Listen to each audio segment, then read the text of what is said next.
예, 이게 세 번째 시간으로 들어갑니다. 13페이지 하단부터 들어갑니다. 베드로전서 4장 14절로 19절 너희가 그리스도의 이름으로 치욕을 당하면 복이 있는 자로다. 영광의 영 곧 하나님의 영이 너희 위에 계시리라. 너희 중에 누구든지 살인이나 고부길이나 악행이나 남의 일을 간섭하는 자로 고난을 받지 말려니와. 남의 일을 간섭하는 거 사람들 참 좋죠. 이상하게 남의 뭔 일 있으면 간섭하고 싶은 게 사람의 특징이죠. 그 옛사람은 참 자기 일은 감당 못해가면서 남 일에는 끼어드는 걸 그렇게 좋아하는 게 참 신기해. 지나가는 아저씨들이 뭐에서 다툼이 나면은 구경꾼이 가서 나중에 싸움부터 하여튼 옛사람의 특징이에요. 만일 그리스도인으로 고난을 받으면 부끄러워하지 말고 오히려 그 이름으로 하나님께 영광을 돌리라. 하나님의 집에서 심판을 시작할 때가 되었나니, 그걸 보니까 심판은 하나님의 집에서 시작이 됩니다. 그 다음에 다른 말씀에 의하면 하나님은 자기 백성을 심판하겠다라는 말씀이 있죠. 만일 우리에게 먼저 하면 무엇을? 심판을 하나님의 복음을 순종하지 아니하는 자들의 그 마지막은 어떠하며, 또 의인이 겨우 구원을 얻으면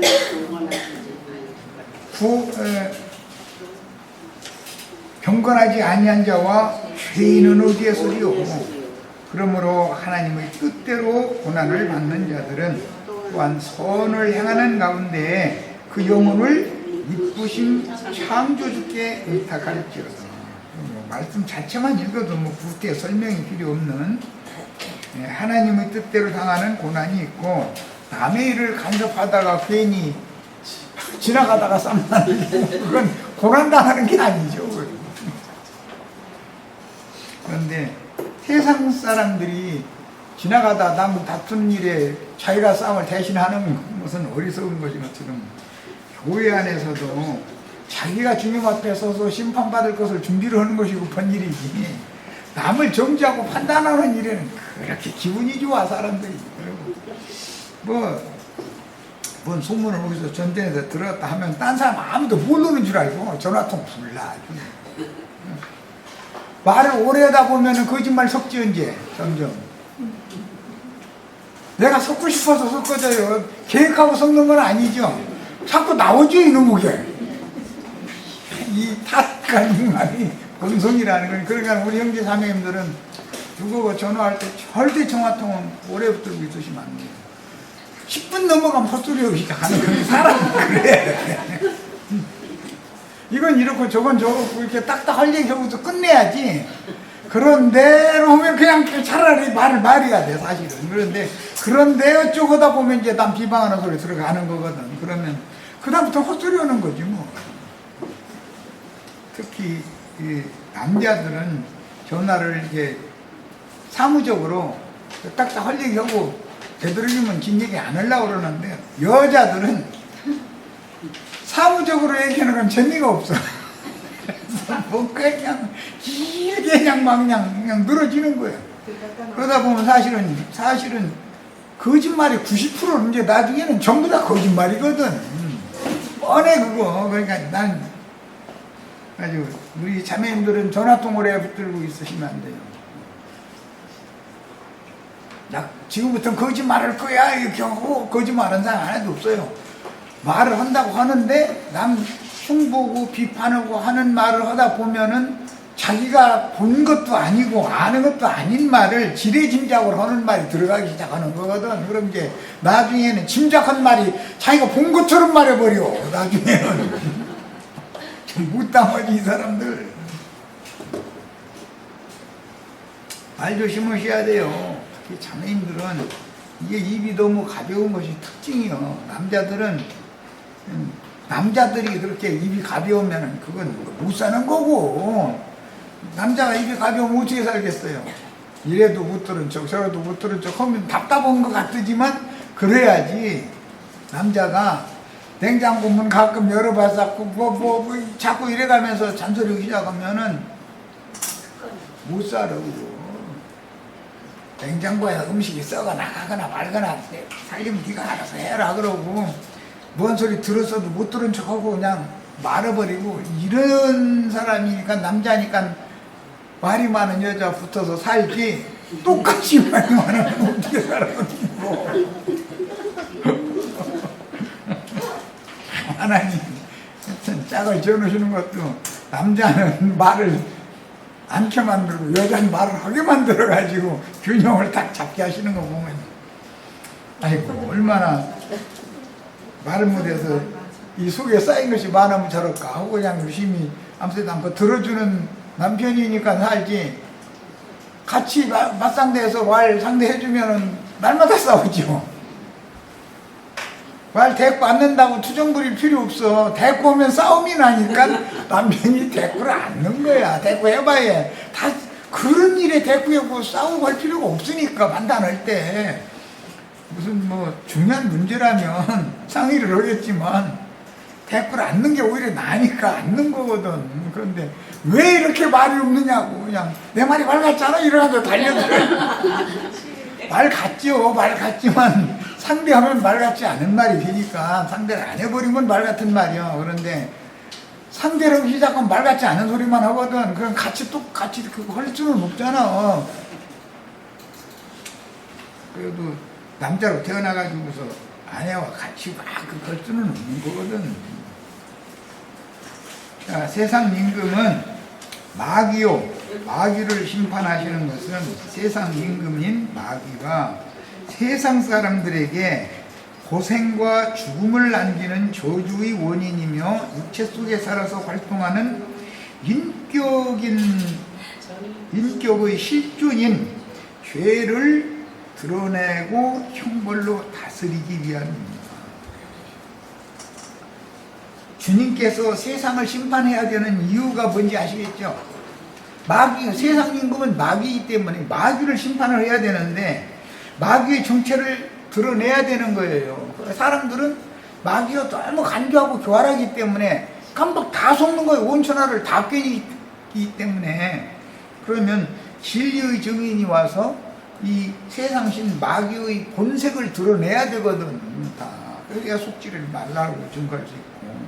그리고 마귀는 죄라고 하는 인격으로 사람 속에서 지금 자매님들 전화통 10분 이상 붙들고 있지 말아라 그랬는데 10분 넘어가면은 거짓말하는 죄가 나 오늘부터 지금부터는 참해 지금부터는 나 거짓말할 거니까 좀 들어줘 이렇게 하고 말하는 사람은 하나도 없어. 본 것처럼 얘기해버려. 자기가 사실은 보지도 않았으면서 지레짐작하는 말들이 90%거든. 나중에 더 가면은 뭔가 건 하나 잡으면 나중에는 그랬다고까지 만들어버리니까 말재주라는 건 이렇게 되는 거거든. 그랬는지 안 그랬는지 자기가 봤어? 낱말이라는 것은 함부로 하기가 쉽다는 거예요.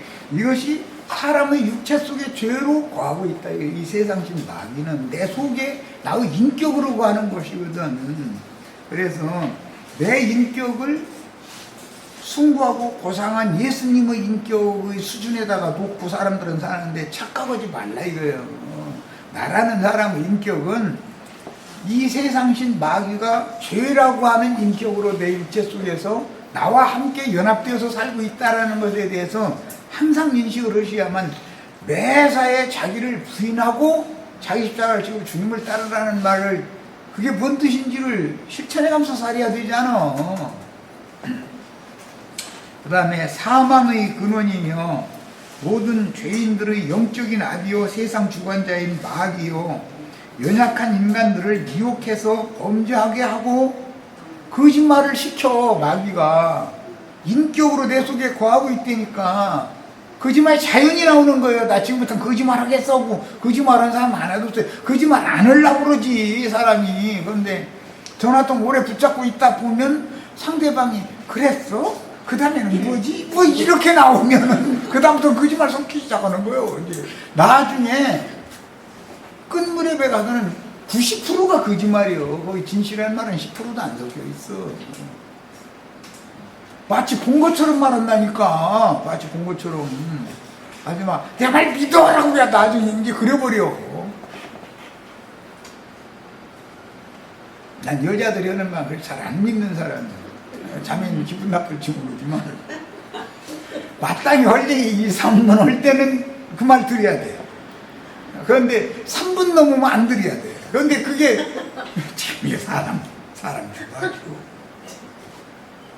직성이 풀릴 때까지 해야 없었어. 계속 몸이 쏟아지는 건 직성이 풀릴 때까지 하고 싶어잖아. 그 다음부터 입 딱 다물고 듣는데 들어주면은 내 말을 잘 듣는다 생각해가지고 아뚜것도 저는 거야. 사람 좀 정말 쓰자도 없는 소리 언제나 끝나나. 수고를 주여 입 좀 다물게 해주세요. 이래가면서 듣고 있는데 사람 좋아해. 남자들의 세계는 여자들의 세계는 그게 완전히 다른 거거든. 남자들은 매사를 이성적으로 판단하거든. 누구의 말을 들어도 그것이 진실일까 아닐까 이렇게 판단하면서 들으려고 그러는데 여자들은 감성적으로 기분 내키는 대로 듣거든. 여자들은 감성적으로 듣거든. 감성적으로 말하고 남자들은 이게 진실이냐 아니냐 이 말 속에는 거짓이 혹시 섞어 있지는 않냐 이런 걸 분별을 하면서 듣거든. 그러니까 구조가 달라. 남자들의 생각과 여자들의 생각은 내 구조 자체가 다른데 어떻게 할 거예요. 아내의 말은 저기 남편분들은 3분 넘으면 듣지 마. 한 귀로 듣고 한 귀로 세가면서 들으셔야지. 근데 이제 3분 됐어 이랬다가 하면 이제 싸움나니까 한 줄도 말고 들어줘야지. 별 얘기다. 재밌어요? 그 다음에 하나님의 최고 법정에서 구속을 이루신 예수 그리스도는 연약하여 넘어진 죄인들을 위한 변호자요 범죄를 저지르도록 유혹하고 나서 유혹은 죄가 하는 거예요. 하고 나서 범죄를 해. 그러면은 너 이렇게 죄 졌어? 하고서는 그 다음부터는 하나님의 율법에 걸어서 양심의 참소, 송사를 계속한다 이거예요. 그러면 내가 쓸데없는 생각과 쓸데없는 말과 쓸데없는 짓을 한 것을 검사가 다 조사해가지고 또 조금 전에 누구한테 전화하는데도 보지도 않은 걸 본 것처럼 말했잖아. 그럼 거짓말하는 거잖아. 하면은 얼른 그 깨달아야 되는데 사람은 자기 변명을 하고 싶어 하거든. 그때는 타협으로 들어가는 거거든. 상황이 이랬느니 저랬느니 형편이 그랬느니 이제 이렇게 나가는 거예요. 세상 나라 국회에서 뭐 청문회 장관이나 뭐 총리나 시키겠다고 보면은 청문회 하면은 사실 조사를 다 해가지고 까발리죠. 까발리면 본인은 그 말 맞다고 그래요. 사정이 이렇고 이렇다 하고 변명해요. 변명하면은 자기만 수치를 당하는 건데 그게 우리는 믿는 사람은 네 말이 다 맞다. 그런데도 너는 조사를 덜 했다. 나를 지금 완전히 조사 묻은 거다. 나는 내가 더 잘 아는데 나의 하나님 성령께서 아시고 내 신앙 양심이 아는데 네가 지금 까발리면 반에 반도 안 된다. 이렇게 나가면은 검사 할 말이 있어요 없어요? 아니 지금 하는 말이 맞다는데 뭐라고 할 거예요. 맞다는데 나 잘못했다. 잘못한 거다. 이러면 잘못했다는 놈을 어떻게 이걸. 그런데 그것이 잘못을 할 수밖에 없는 사정이 이랬다 저랬다 해가면서 했다면은 이제는 파고들죠. 있는 이들은 억울한 어떤 누명 쓰는 일들이 많이 있게 마련인데 그때 나를 위해서 내가 스스로 변호를 하려고 하면은 할수록 나는 함정에 빠지는 것이지 해결이 되는 것이 아니다라는 걸 알아야 돼. 입 딱 다물어 버리는 게 나아. 네. 검사가 간첩이라고도 간첩 끼렸지 했으면 아이 알아서 쓰라고 알아서 쓰고 손가락 줄 테니까 갖다 찍어서 고발해. 그러고 나서는 법정에 가서 다투야지 검사 앞에서는 다투는 게 어리석은 거예요. 검사 너는 내가 봤다고 남한테 들은 거 첩보 가지고서 수사를 하는 거거든. 그런데 지가 본 것처럼 아주 조서를 꾸며버리거든. 판사 앞에 가서는 이놈 보지도 않고 지가 본 것처럼 지금 이게 조서 이렇게 꾸몄는데 증인 불러오라고. 저놈이 지금 본 거 아니고 보고 들은 것도 아니면서 이렇게 조서를 지만대로 꾸민 거다. 하도 힘들게 하니까 알아서 하라고 한마디 했다고. 그러면 그 판사가 다 듣죠. 판사가 정확하게 판단 내려줄 거 아니요. 그러고서 거기서 검사는 보고 너는 왜 멀쩡한 사람 말이야 무고를 해가지고 이렇게 죄인으로 때려잡냐 이러면은 무죄 판결 받고 나오면 그 검사는 고발해야죠. 그 검사는 법의 처분을 받아야 되잖아요. 처분을 그렇게 해야 맞는 거예요. 일처리는. 그런데 사람은 여간 수가 높아지기 전에는 이렇게 하기가 쉽지가 않다는 거예요. 검사가 와서 막 하면은 이래버려 항복 이래. 근데 예수님이 하셔서 말씀하시면 항복 안 해. 별일이 하여간 죄인들을 뒷조사하여 고속거리를 낱낱이 기록하여 하나님의 법정에 제소한 사탄의 송사가 모두 사실인 거다. 그런데 사실이라 할지라도 검사는 그 첩보를 제보해 준 사람 증인으로 불러 세워야지요. 내가 피고인이면 네가 그 말을 들었다고 그러고 그렇게 하는 걸 봤다고 그러는데 네가 본 건 아니잖아. 그 봤다는 사람 데려와 내 앞으로. 그래서 검사가 지금 나를 고발하면 그 사람 판사님 나 증인으로 그 사람 요청합니다 하면은 판사가 빠져. 또 사람 고발을 하면은 그 봤다고 너한테 첩보 줬는 그럼 증인으로 불러와 그럴 거 아니야. 못 불러오면은 이놈 가만 놔도 안 됩니다. 이거 해야 되는 거고 당연히. 증인이 와가지고서는 검사한테 사람 누명 씌우려고 엉뚱한 첩보를 제공해가지고 한 것이면 도저히 판사가 말 시켜보면 하는 소리 들어보면 허점이 드러나게 돼 있죠. 판사는 그런 걸 다 알고서는 질문을 하거든. 증인 말해봐라. 검사가 지금 너 이런 죄를 졌다고 이렇게 지금 고소장을 제출해서 지금 재판을 받고 있는 중인데 네가 육하 원칙에 의해서 저 사람이 그런 죄를 저지른 걸 네 눈으로 직접 봤냐? 네가 그 사람과 무슨 대화를 한 적이 있느냐? 너 외에 다른 사람은 없었느냐? 뭐 사진 있으면 사진을 내놔라. 동영상 있으면 동영상을 내놔라. 이제 할 거 아니야. 그러면 그런 근거 없고요. 그냥 내가 그냥 첩보 제공해줬어요. 그러면 아니 그럴 때 근거가 있어야 될 거 아니냐? 근거가 뭐냐? 근데 우물우물하면은 그놈 무고죄죠. 법정 모독죄잖아요. 그거는 판사를 무시하는 거고 사람의 억울한 누명 씌우려고 검사와 짜고 지가 미워하는 사람이라 해가지고 그런 식으로 사람을 누명 씌우는 경우도 있을 거 아니요. 그럼 판사는 딱 밝힌다고. 그러면은 무죄 판결 딱 받고 나오면 가만히 있으면 안 되는 거지. 그 무고해서 제소한 놈과 사실 확인도 안 해보고서 고소장 써가지고서 판사한테 나를 오라가라 시간 보내게 하고 법정에 들락거리게 만들고 그 검사는 두 놈 다 검사는 못 뺏겨야 되고 그러면 징역하게 만들어야 되잖아요. 혈육의 몸을 입고 이 생을 살다가 죽은 후에는 공의대로 각자의 삶에 대하여 당연히 심판자 앞에서 결산을 해야 하는 것이다. 이것을 안 믿으려고 그러면은 그 사람은 예수 믿는 사람이 아니죠. 우리 인생의 삶에 대해서 70년, 70년, 80년, 80년이라는 시간 동안을 허용을 해주시고 그 시간 동안에 네가 한 일에 대해서 다 사탄이 네 뒷조사를 다 해서 내 앞에 지금 제소를 해놨는데 서류가 이만큼 쌓여 있는데 이게 다 사실이냐 물어볼 거 아니에요. 그러면 유무원입니다. 할 말 없습니다. 그러면 그 대신 내 입으로는 저 마귀는 법의 전문가고 나는 법에 대해서 잘 모르니까 법에 대해서 잘 아시는 변호사님을 대리로 내세워서 재판을 하도록 하겠습니다. 나 그냥 참석해서 앉아서 듣기만 하겠습니다.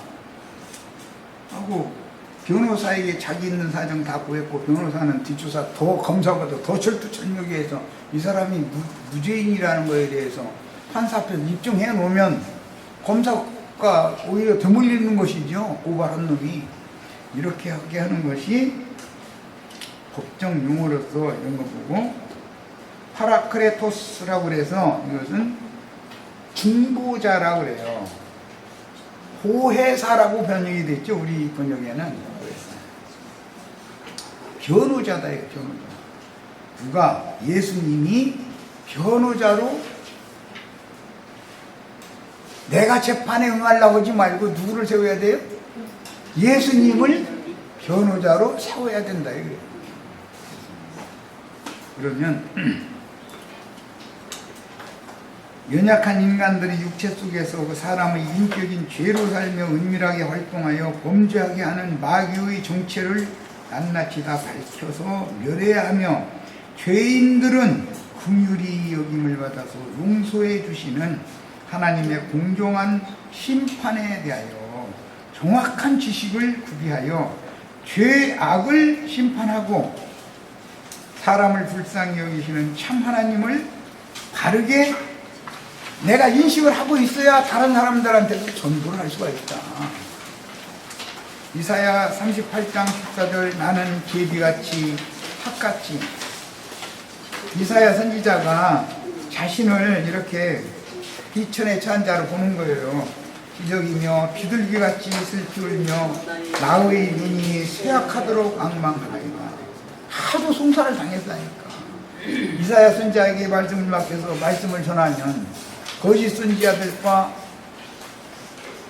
율법 제사장들과 왕족들이 하도 박해를 했다니까 하나님 앞에 들은 말씀은 명확하게 있어서 그걸 전도를 하고 나면 전파하고 나면 계속 대적을 당하고 박해를 당하다 보니까 자신을 이렇게 한탄하는 거예요.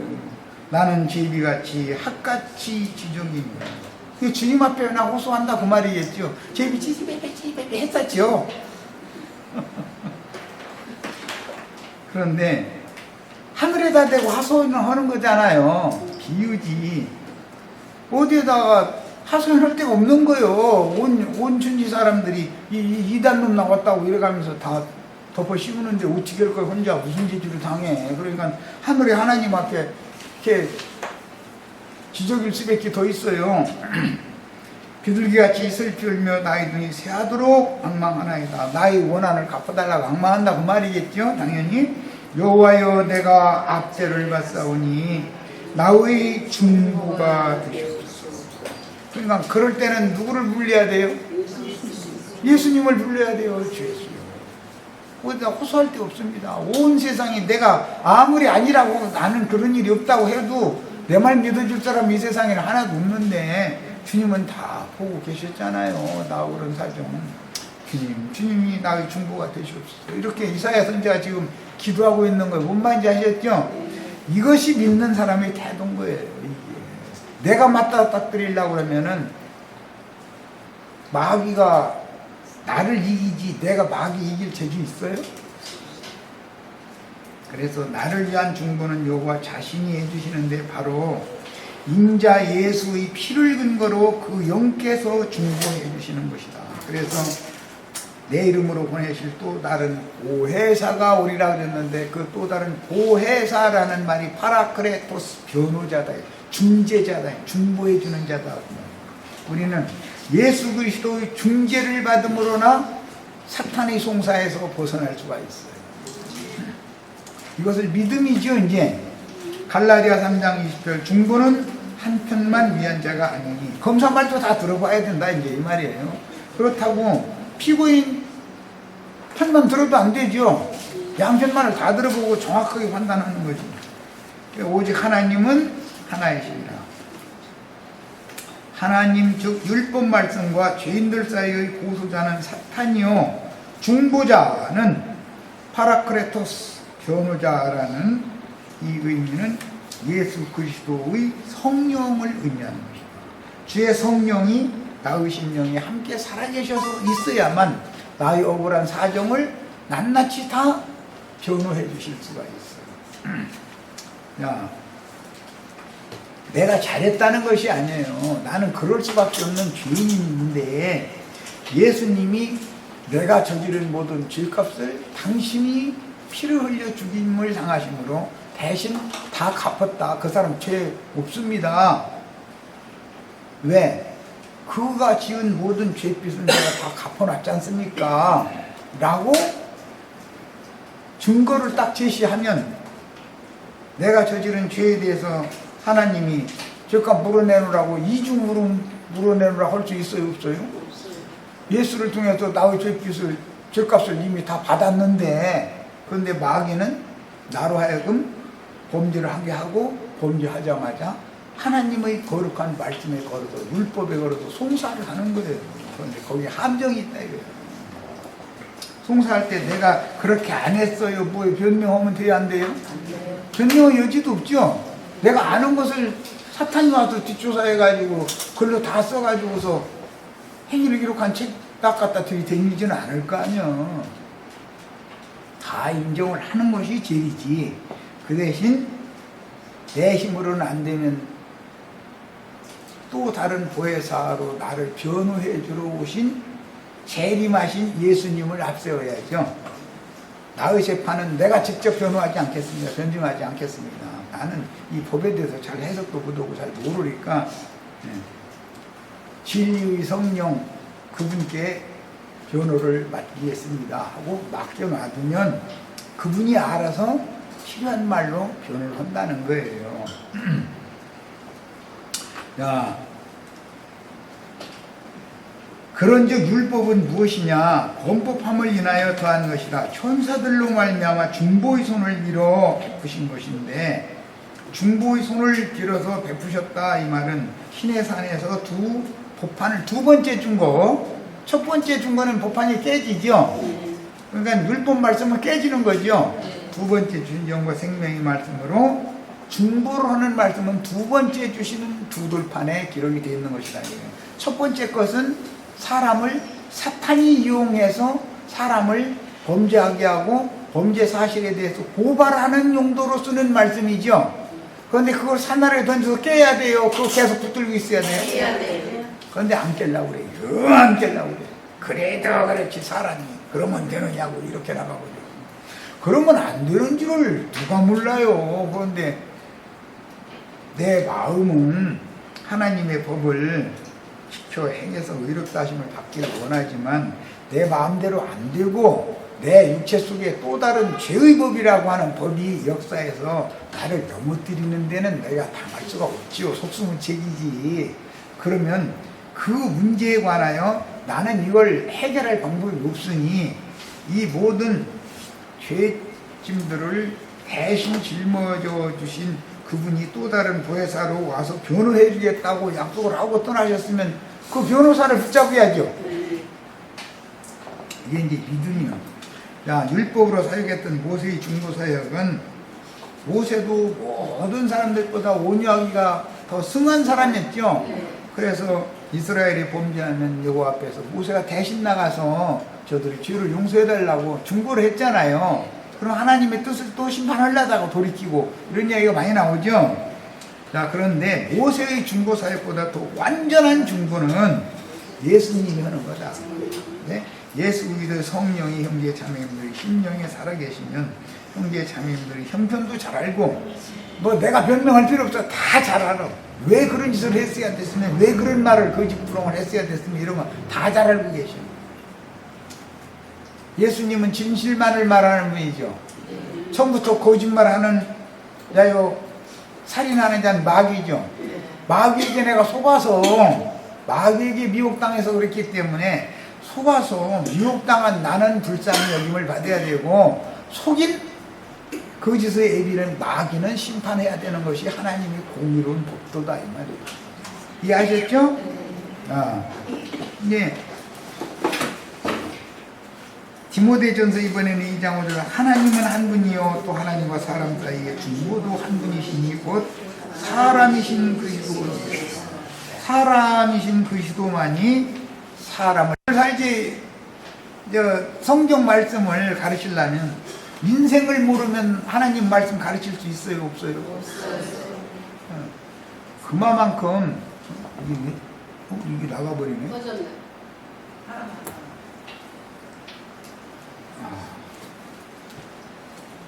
왜 나가요? 그놈이 나갔나? 왜?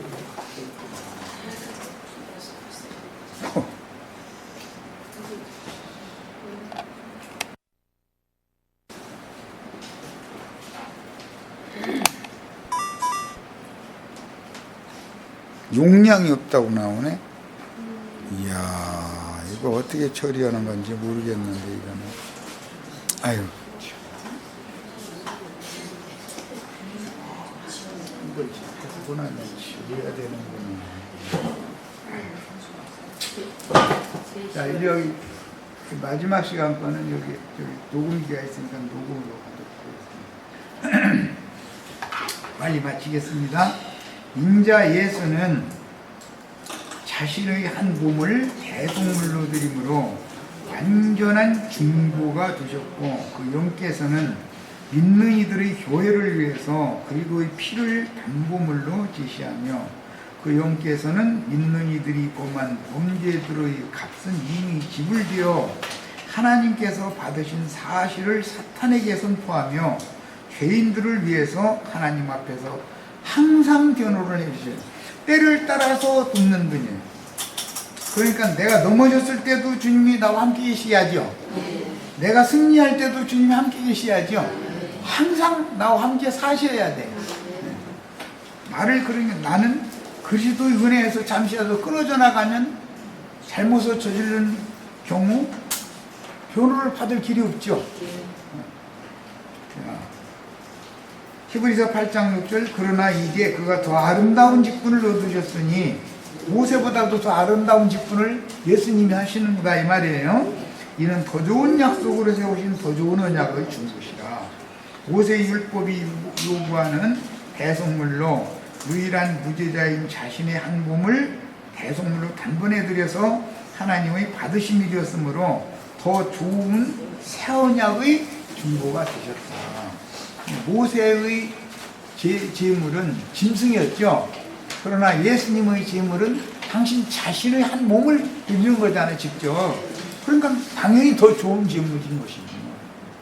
히브리서 9장 15절, 이를 인하여 그는 새 언약의 중보니 이는 첫 언약 때 범한 죄들을 속하려고 주구사 부르심을 입은 자로 하여금 영원한 기업의 약속을 얻게 하려 하십니다. 첫 언약 때 범한 죄들은 율법을 열심히 지킨 거예요. 율법 행위들이 첫 언약 때 범한 죄들인데, 첫 언약의 중보인 모세의 중보를 위한 대속물은